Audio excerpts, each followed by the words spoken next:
Russia کے پاس ایک secret national power موجود ہے جس کے ساتھ وہ ایک بار پھر سے سپر پاور بن سکتا ہے۔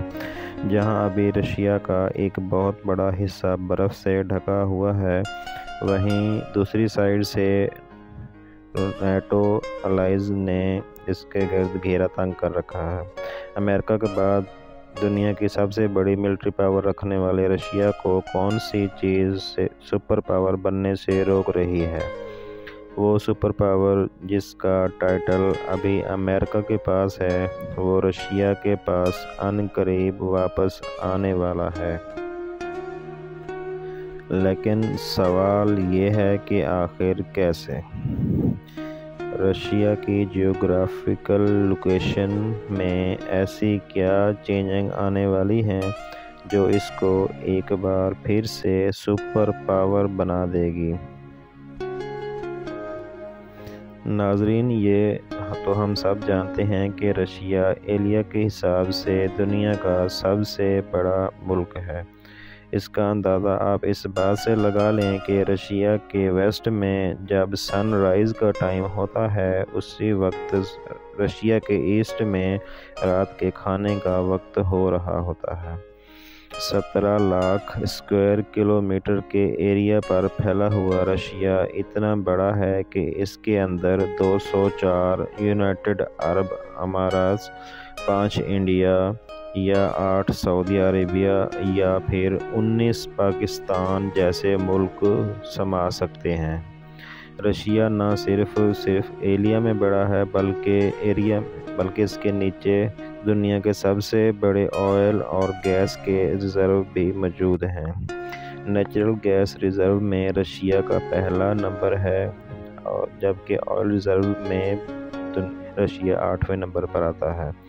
2021 کے ایک سروے کے مطابق یورپ کے کئی ملک ایسے ہیں جو پوری طرح سے رشیا کی گیس پہ ڈیپینڈنٹ ہیں، اور اگر ایوریج نکالی جائے تو پورے یورپ میں 40% گیس رشیا سے ہی جاتی ہے۔ یعنی اگر رشیا یورپ کو گیس دینا بند کر دے تو پورے یورپ کی اکنامک پر بہت برا اثر پڑ سکتا ہے۔ سب سے بڑی اور نیچرل ریسورسز سے مالا مال زمین ہونے کے ساتھ ساتھ رشیا ویٹ کا بھی بہت بڑا ایکسپورٹر ہے۔ پوری دنیا میں ویٹ پروڈکٹ کا سب سے بڑا حصہ رشیا سے ہی جاتا ہے، یعنی تقریباً 18%۔ ان سب فائدوں کے ساتھ ساتھ رشیا کی جیوگرافک لوکیشن ایک بہت بڑا مسئلہ برف بھی ہے، جو رشیا کو مزید طاقتور ہونے سے مسلسل روک رہا ہے۔ اور وہ مسئلہ یہ ہے کہ رشیا کا زیادہ تر حصہ انتہائی سرد موسم کی وجہ سے بالکل بیکار پڑا ہے۔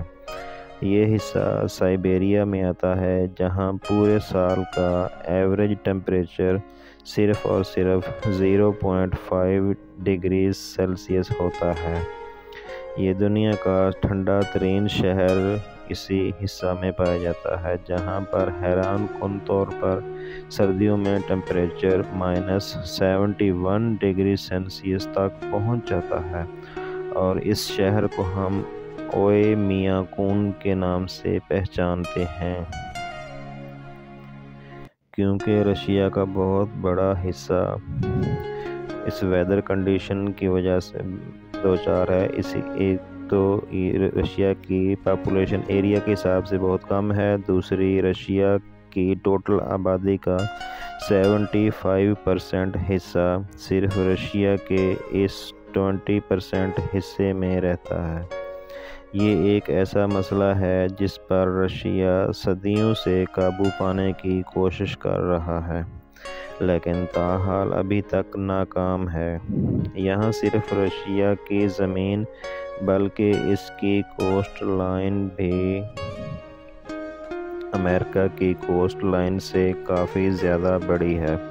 رشیا کی کوسٹ لائن 37,650 کلومیٹر پر پھیلی ہوئی ہے، لیکن یہاں پر بھی رشیا کئی مسئلوں کا شکار ہے۔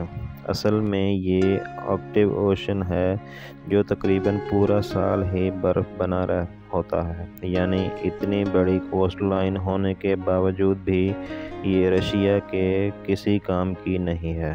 اب ظاہر ہے جس ملک کے پاس جتنا بڑا سمندر ہوگا وہ اتنی زیادہ کنٹریز کے ساتھ ٹریڈ کر سکے گا، اور زیادہ ٹریڈ کا مطلب ہے کہ وہ اتنا زیادہ پاورفل بھی بن سکے گا، کیونکہ آخر کار سمندر ہی وہ ایسا ذریعہ ہے جس کے ذریعے وہ پوری دنیا میں پروڈکٹس انتہائی کم قیمتوں میں پہنچائی جا سکتی ہے۔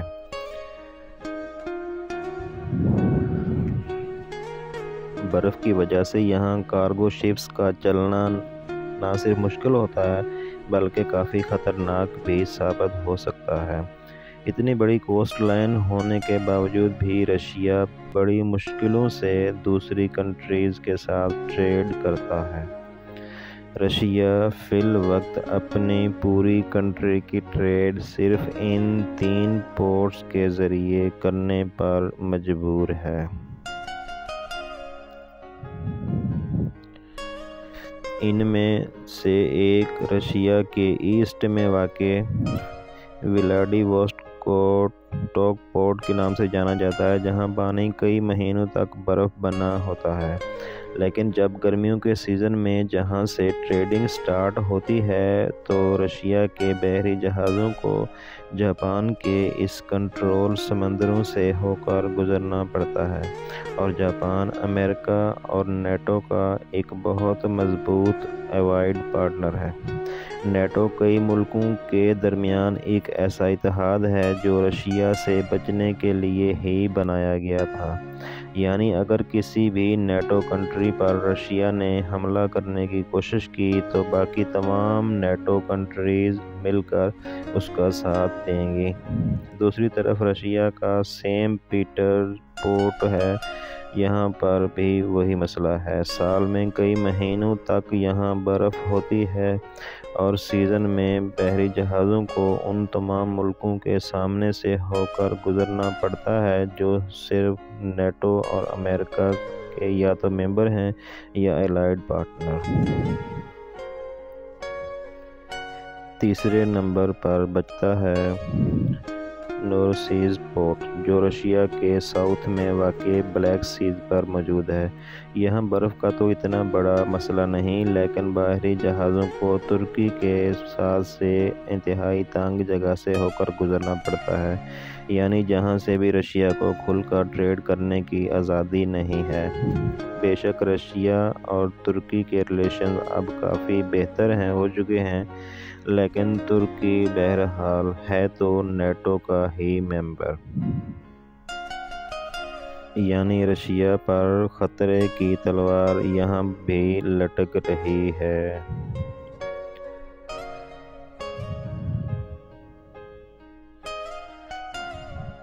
کل ملا کر بات یہ ہے کہ اتنی بڑی کوسٹ لائن ہونے کے باوجود بھی رشیا کو ٹریڈ کرنے کے لیے ان پورٹس پر پہلے تو ٹھیک موسم کا انتظار کرنا ہوتا ہے، اور پھر اپنے دشمن نیٹو کے پارٹنرز کے رحم و کرم پر وہاں سے گزرنا ہوتا ہے۔ لیکن اس کے باوجود بھی جی ڈی پی رینکنگ میں رشیا 11ویں نمبر پر کھڑا ہے۔ جی ڈی پی مطلب گروس ڈومیسٹک پروڈکٹ۔ اگر آسان الفاظ میں بات کی جائے تو کسی بھی کنٹری میں موجود تمام لوگوں کی کمبائنڈ انکم کو جی ڈی پی کہا جاتا ہے۔ جی ڈی پی رینکنگ سے اندازہ لگایا جا سکتا ہے کہ کوئی بھی کنٹری کتنی زیادہ سکسیسفل ہے، لیکن یہ کسی بھی کنٹری کی پاور جاننے کا واحد طریقہ نہیں ہے۔ جی ڈی پی سے ہٹ کر اگر ملٹری پاور کی بات کی جائے تو رشیا ملٹری کے پاس دنیا کے سب سے زیادہ نیوکلیئر وار ہیڈ موجود ہیں، امریکہ سے بھی زیادہ، اور امریکہ کے بعد رشیا ملٹری ہی دنیا کی دوسری طاقتور آرمی مانی جاتی ہے۔ یہاں پر بھی رشیا اگر نمبر 1 پر نہیں ہے تو وہ بھی صرف اور صرف اپنے سرد موسم کی وجہ سے۔ یہ سرد موسم ہی ہے جس کی وجہ سے آج تک کوئی رشیا پر قبضہ نہیں کر پایا۔ نیپولین نے رشیا پر 6 لاکھ سے زائد فوجی لشکر کے ساتھ قبضہ کرنے کی کوشش کی تھی، لیکن اس سرد موسم کے سامنے اس کے فوج کو گھٹنے ٹیکنے پڑ گئے اور 6 لاکھ میں سے صرف 1 لاکھ فوجی زندہ واپس لوٹنے میں کامیاب ہوئے۔ ورلڈ وار 2 میں تو ہٹلر نے 38 لاکھ فوجیوں کے ساتھ رشیا پر حملہ کیا تھا، لیکن قبضہ کرنا تو دور کی بات، 10 لاکھ سے بھی زیادہ جرمن فوجی مارے گئے اور باقی بچنے والوں کو رشین آرمی نے قیدی بنا لیا۔ ہٹلر کو اپنے اس ہار کا اتنا صدمہ پہنچا کہ اس نے سوسائیڈ کر لیا۔ ابھی تک آپ یہ نوٹ کر چکے ہوں گے کہ رشیا کو آگے بڑھنے سے جو چیز روک رہی ہے وہ ہے یہاں کا سرد موسم۔ یعنی اگر رشیا کا سرد موسم راستے میں نہ آئے تو وہ نارتھ میں موجود سمندر کو ٹریڈ کے لیے استعمال کر کے اور زیادہ مضبوط بن سکتا ہے۔ اس کے علاوہ رشیا کے کئی علاقے گولڈ، یورینیم اور ڈائمنڈز جیسے قیمتی منرل سے بھرے ہوئے ہیں، لیکن سرد موسم کی وجہ سے ان کی بھی مائننگ کرنا ممکن نہیں ہے۔ اگر یہ سرد موسم نہ ہو تو ان تمام منرلز اور میٹلز کو مائن کر کے رشیا کامیابی کی بلندیوں تک پہنچ سکتا ہے۔ ساتھ ہی ساتھ انسان کی سب سے بڑی ریکوائرمنٹ ہے ویٹ۔ جیسا کہ آپ نے پہلے بھی جانا کہ رشیا ویٹ کا سب سے بڑا ایکسپورٹر ہے۔ رشیا جو اپنی 20% زمین کو استعمال کر کے دنیا کا سب سے بڑا ویٹ ایکسپورٹر بن سکتا ہے، تو سوچیں اگر وہ اپنی 100% زمین کو استعمال کرنے کے قابل ہو جائے تو وہ کیا کچھ ایکسپورٹ کر سکے گا، اور اگر ایسا ہو جائے تو وہ GDP رینکنگ میں امریکہ کو بھی بہت پیچھے چھوڑ سکتا ہے۔ حیرت انگیز طور پر ایک طریقہ ایسا ضرور ہے جس سے رشیا اس سرد موسم سے چھٹکارا پا سکتا ہے، اور وہ ہے گلوبل وارمنگ۔ گلوبل وارمنگ کی وجہ سے ممکن ہے کہ رشیا آنے والے سالوں میں ایک بار پھر سے سپر پاور بن جائے۔ ریفرنس کے لیے اس ہیٹ میپ کو دیکھیں۔ اس میں یہ تمام کنٹریز وہ ہیں جہاں کا average temperature 11 to 50 degree Celsius تک ہوتا ہے، اور یہ ٹمپریچر ہیومن پروڈکٹیوٹی کا بیسٹ ٹمپریچر مانا جاتا ہے۔ جہاں ایوریج ٹمپریچر 11 سے اپ یا پھر 15 سے زیادہ ہوا تو وہیں ہیومن پروڈکٹیوٹی کم ہونا شروع ہو جائے گی۔ فی الوقت ٹمپریچر کی یہ رینج امریکہ، یورپ، جاپان، چائنا اور ساؤتھ کوریا پر آتی ہے، اور حیرت انگیز طور پر یہ وہ تمام کنٹریز ہیں جن کو اکثر ہم سکسیسفل کنٹریز کی لسٹ میں پاتے ہیں۔ لیکن ایکسپرٹ کا ماننا ہے کہ گلوبل وارمنگ کی وجہ سے ہر سال جو برف پگھلتی جا رہی ہے اس کی وجہ سے 2080 تک ٹمپریچر کی یہ رینج مزید نارتھ میں چلی جائے گی، اور پھر باری آئے گی Alaska, Canada, Greenland, Iceland اور سب سے بڑھ کر رشیا کی۔ ناسا کے انالیسز کے مطابق 1979 میں اوشن کی برف اتنی زیادہ دکھتی تھی، لیکن وقت کے ساتھ ساتھ یہ برف پگھلتی گئی اور 2019 تک یہ اب صرف اتنی رہ گئی ہے۔ اس ڈیٹا کے حساب سے آرکٹک اوشن کی برف ہر سال 13% کم ہوتی جا رہی ہے، اور اگر یہ سب ایسے ہی چلتا رہا تو 2035 تک آرکٹک اوشن میں بالکل بھی برف نہیں بچے گی، جس کا سب سے زیادہ فائدہ رشیا کو ہونے والا ہے۔ ان سب چیزوں کے ساتھ ساتھ رشیا کو ایک اور فائدہ بھی ہے۔ کلائمیٹ چینج کی وجہ سے جو آئس بلڈ ہو رہی ہے اس سے اوشن کے پانی میں دن بدن اضافہ ہوتا جا رہا ہے، یعنی جب اوشن کا پانی بڑھے گا تو سب سے پہلے وہ ساحل پر بنی سٹیز کو نگل جائے گا۔ امریکہ جس کی تمام میجر سٹیز ساحل پر بنی ہیں اس کو آنے والے وقت میں کافی زیادہ تکلیف کا سامنا کر پڑ سکتا ہے، جس میں پورے کے پورے شہروں کو ایویکویٹ کرنا بھی شامل ہے، اور ظاہر ہے اس کام میں کروڑوں ڈالر کا خرچہ بھی ہوگا۔ اس کے بعد رشیا جس کی صرف 3 سٹیز اوشن فرنٹ پر ہے، باقی تمام میجر سٹیز سمندر سے کم از کم 600 کلومیٹر کے فاصلے پر ہیں۔ اس چیز کا بھی رشیا کو آنے والے وقت میں ٹھیک ٹھاک فائدہ ہونے والا ہے۔ سوئس کینال ایجپٹ کا وہ سمندری راستہ ہے جو ایشیا کو یورپ سے جوڑتا ہے۔ صرف چائنا سے ہی نہیں بلکہ پورے ایشیا سے تمام شپس کو یورپ جانے کے لیے اسی سوئس کینال کا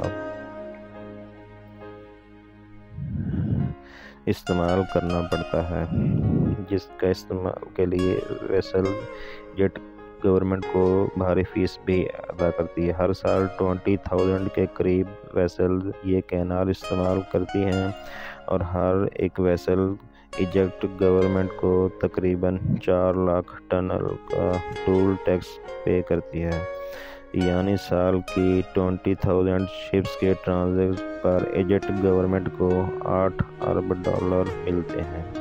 چائنا کے شنگھائی پورٹ سے یورپ میں روٹرڈیم پورٹ تک شپ کو 18,000 کلومیٹر کا فاصلہ اور 37 ڈیز لگ جاتے ہیں، لیکن آرکٹک اوشن میں برف پگھل جانے کے بعد شپس رشیا سے ہو کر گزرے گی، جو شنگھائی سے روٹرڈیم تک صرف 10,500 کلومیٹر اور 22 ڈیز کا سفر بنتا ہے، یعنی جہاں چائنیز کمپنیز کو لاکھوں ڈالر ٹرانسپورٹیشن کے بچیں گے، وہیں ظاہر ہے رشیا کو اس کے کنٹرولڈ سمندر سے گزرنے کی بھاری ٹول فیس بھی پے نہیں کرنی پڑے گی۔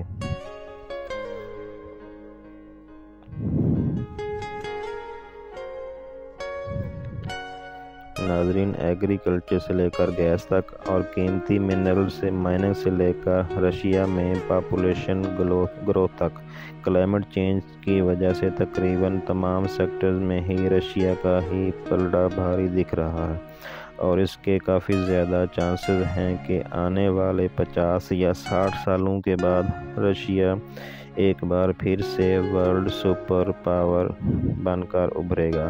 امید ہے آپ کو یہ ویڈیو بھی پسند آئی ہوگی اور آپ اس کو بھرپور لائک اور شیئر کریں گے۔ آپ کے پیار بھرے کمنٹس کا بے حد شکریہ۔ ملتے ہیں اپنی اگلی شاندار ویڈیو میں۔